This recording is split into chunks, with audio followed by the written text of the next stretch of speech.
दोस्तों, ये बात हम सब बखूबी जानते हैं कि कुरान मजीद वाहिद एक ऐसी किताब है जिसमें अल्लाह ताला ने बराह रास्त अपने बंदों से गुफ्तगू की है।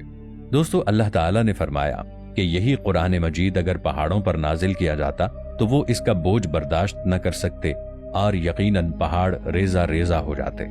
कुरान मजीद अल्लाह ताला की निशानियों से भरपूर है। अल्लाह ताला ने कुरान मजीद में जा बजा फरमाया, तुम में से कौन है जो गौर व फिक्र करे। और अल्लाह ताला ये भी फरमाता है कि हम तुम्हें अपनी निशानियां तुम्हारे अंदर और खुले आसमान तले दिखाएंगे, यहाँ तक कि तुम कह उठो कि बेशक यही हक है। आप ये जानकर लाजिमन हैरान होंगे कि हम जो धातें जमीन पर इस्तेमाल करते हैं वो इस जमीन की नहीं बल्कि किसी दूसरे सैयारे की हैं। अगर हम लोहे की बात करें तो ये लोहा हजारों साल पहले किसी मेटेराइट के जरिए जमीन पर आया था। साइंसदानों ने इस बात का अंदाजा अब लगाया है, मगर कुरान पाक ने 1400 साल पहले इस बारे में हमें बता दिया था। सूरह हदीद की आयत नंबर 25 में अल्लाह ताला ने इरशाद फरमाया, और हमने लोहा उतारा, इसमें सख्त लड़ाई का सामान है और लोगों के लिए फायदे हैं। इसके अलावा दोस्तों, हम अपनी जिंदगी में पानी का इस्तेमाल करते हैं। पानी हमारे लिए निहायत अहम है और ये जिंदगी का अहम तरीन हिस्सा है। इसके बगैर जिंदगी नामुमकिन है। लेकिन क्या आप जानते हैं कि ये पानी भी इस जमीन की पैदावार नहीं है?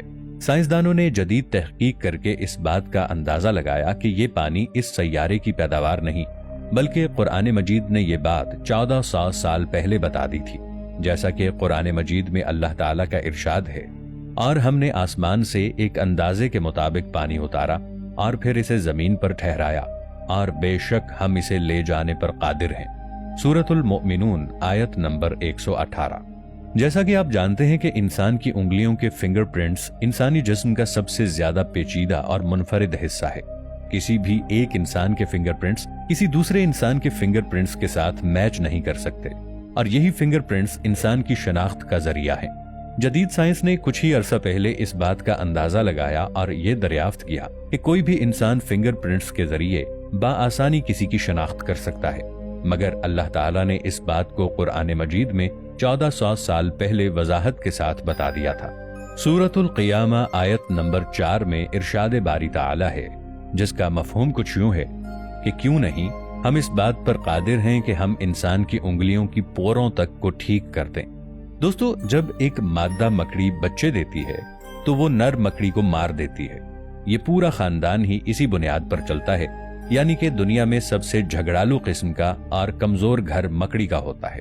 अगर देखा जाए तो कुरान मजीद की सूरह अनकबूत, जिसका मतलब है मकड़ी, इस सूरह की आयत नंबर 41 में अल्लाह ताला का इरशाद है, जिसका मफहूम कुछ यूं है, जिन्होंने अल्लाह ताला के सिवा और मददगार बना रखे हैं, उनकी मिसाल एक मकड़ी की सी है जिसने एक घर बनाया। बेशक घरों में सबसे कमजोर घर मकड़ी का ही है। क्या अच्छा होता अगर वो ये जान जाते।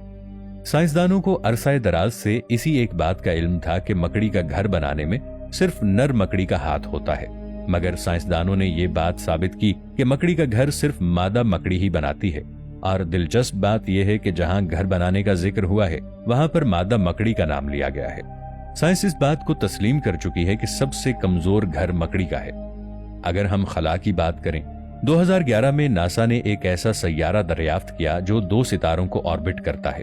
इस सैयारे पर 2 सूरज गुरूब और तुलू होते हैं। साइंसदानों ने इस सैयारे का नाम कैल्पर 16b रखा है, मगर कुरान मजीद में इस सैयारे का जिक्र अल्लाह ताला ने 1400 साल पहले बयान कर दिया है। इस सैयारे पर 2 समतें मशरिक और 2 समतें मगरिब की देखी जा सकती हैं। कुरान मजीद में भी अल्लाह ताला ने कुछ इस तरह इरशाद फरमाया। सूरतुल मारिज आयत नंबर 40 में इरशाद बारी ताला होता है, जिसका मफहूम है, तो मुझे तमाम मशरिकों और तमाम मगरिबों के रब की कसम, बेशक हम जरूर कादिर हैं। दोस्तों, जब कोई एस्ट्रोनॉट खला में जाता है तो उसके देखने की तवानाई धुंधला जाती है, यानी वो ज्यादा गहराई तक नहीं देख पाते, क्योंकि खला उनकी आंखों पर असरअंदाज होता है। ऐसा क्यों होता है? साइंस ने ये बात कुछ अरसा पहले दरियाफ्त की है, जबकि कुरान मजीद में 1400 साल पहले इसका जिक्र कुछ यूं मौजूद है। सूरतुल हिज्र आयत 14 तक 15 में इरशाद रब्बानी है, जिसका मफहूम है, और अगर हम उनके लिए आसमान की तरफ भी दरवाजा खोल दें कि दिन को इसमें चढ़ते, जब भी यही कहते कि हमारी निगाह चुंधिया गई है, बल्कि हम पर जादू हुआ है।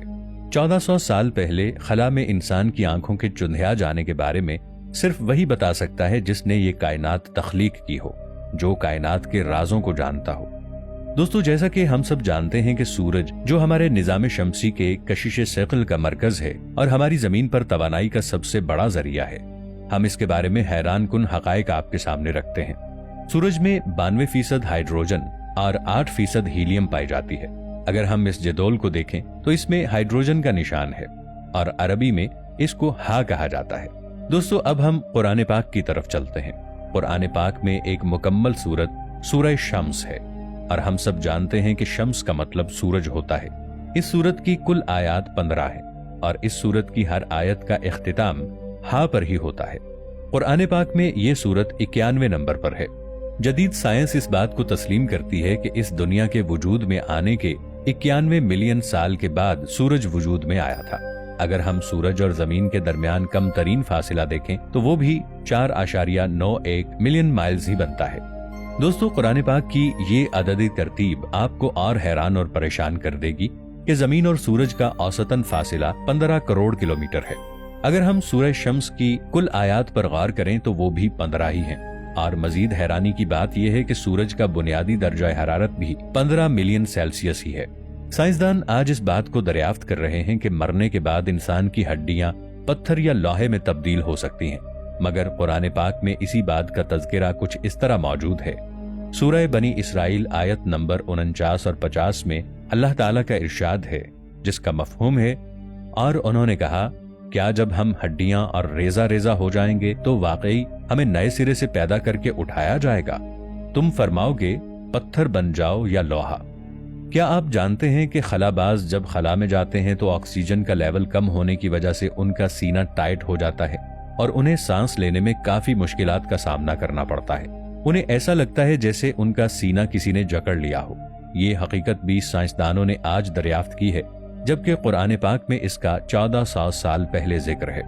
अगर सूरह अनाम की आयत नंबर 125 पर गौर किया जाए तो हमें पता चलता है कि इसमें अल्लाह ताला यूं इरशाद फरमाता है, जिसका मफहूम है, और जिसे अल्लाह हिदायत देना चाहता है उसका सीना इस्लाम के लिए खोल देता है, और जिसे गुमराह करना चाहता है उसका सीना तंग, बहुत ही तंग कर देता है, गोया बहुत जबरदस्ती आसमान पर चढ़ रहा है। दोस्तों, साइंसदानों ने 17वीं सदी में एक रोज़ेटे नेबुला दरियाफ्त किया था, जिसका जिक्र कुरान पाक में 1400 साल से मौजूद है। इस रोज़ेटे नेबुला की बनावट और रंग बिल्कुल गुलाब की तरह है। कुरान मजीद में इसका जिक्र कुछ इस तरह मौजूद है। सूरह रहमान की आयत नंबर 37 में अल्लाह ताला इरशाद फरमाता है, जिसका मफहूम है, तो फिर जब आसमान फट जाएगा तो गुलाब के फूल जैसा सुर्ख हो जाएगा, जैसे सुर्ख चमड़ा।